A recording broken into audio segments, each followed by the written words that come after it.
Hey, you talking to my girl? Oh shit, here we go. Well, she was just admiring my ride. One of the things I hate the most is when a film that I love has a sequel which sucks. Everyone knows what I'm talking about. You see the trailers, you get hyped up, you book the tickets, and then you come out of the cinema thinking, well, that was f***ing dreadful. To make a great film in the first place is a huge challenge, and so a bad sequel often begs the question, why have the filmmakers failed so badly when they succeeded so brilliantly before? I believe that all bad sequels suffer from the same core problem. The filmmakers fail to understand what made the original film so great in the first place. And this core problem gets applied differently to various films. Firstly, it may sound obvious, but the film has to be about the same set of characters on a continuation of the same story. Otherwise, it's not a sequel, but an imitation of the original film that just happens to share the same name for marketing purposes. I don't care that Vin Diesel appeared at the end of Tokyo Drift with that look on his face for a few seconds. That was not a Fast and Furious film.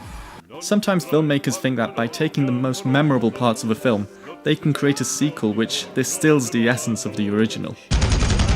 Wrong. Films are complex structures. So we alternate. Scene here, scene there, scene there. If you think of a building with foundations, walls, furniture, and everything else, most people won't comment on how strong the foundations are, since that's not what they notice. What they notice is furniture, the funny doormat, or the cute photos on the walls. But if you try to replicate that building without the strong foundation that it came with, then no matter how good the decor is, the building will collapse. And that's something that people do notice. Films are no different. If I mention the film Rocky, what do you remember? Most people remember the theme tune and the training montage, but that alone is not what made the film great. The film's brilliance comes from spending the majority of the story getting to know what sort of person Rocky is. All that time spent with Rocky, getting to know that he has morals, that he has ambitions, seeing him struggle, seeing him in his rundown cold apartment, and finding out that all he ever wanted was to have a shot at making it big in boxing, is what gives meaning to the songs and the training montage. It creates an underlying powerful reason which images and music alone could never achieve.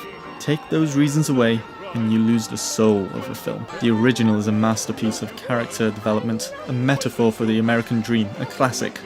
The sequels have never come close.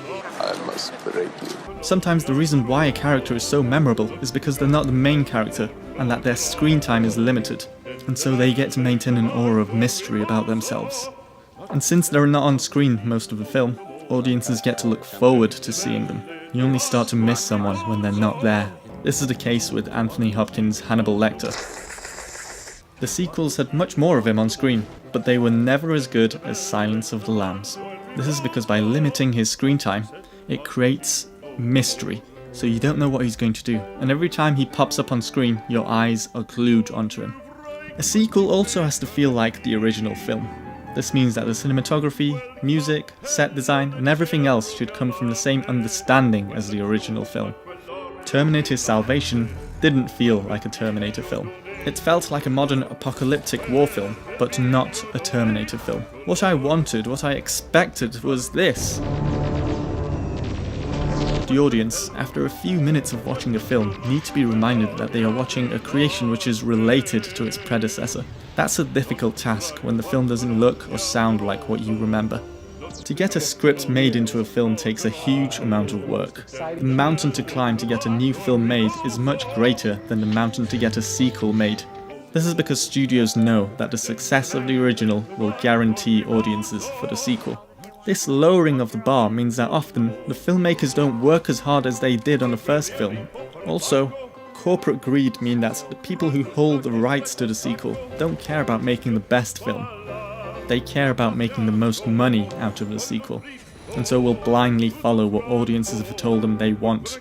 But films are complex pieces of work. They might be working on 12 different levels to get a specific emotional response from the audience, but the viewers are seldom aware of all of the levels at play. In fact, most of the levels are often at play unbeknownst to the viewers, which is partly why they work in the first place. Complex pieces of work.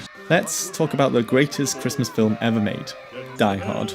What makes that film great is that the character that Bruce Willis plays is just a normal cop, an everyday kind of guy who's gone to LA to sort out things with his wife. A relatable setup that allows guys all over the world to empathise with him. This means we root for him when Alan Rickman decides to take his wife hostage and steal from her company's vault.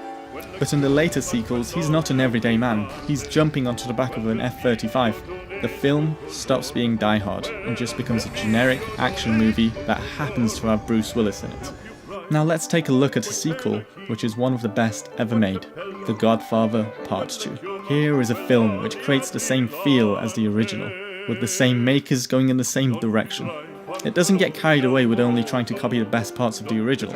It keeps Michael's story to only half of the entire film, and it avoids repetition by taking the story further than before. In other words, developing his character arc even more. A sequel needs to be the same, but different. The same, but further is a better way to put it. If filmmakers followed these guidelines, then they can create more than just a sequel. If they devote themselves to the same standard as the original, then that's when they can create something else entirely. A legend in its own right.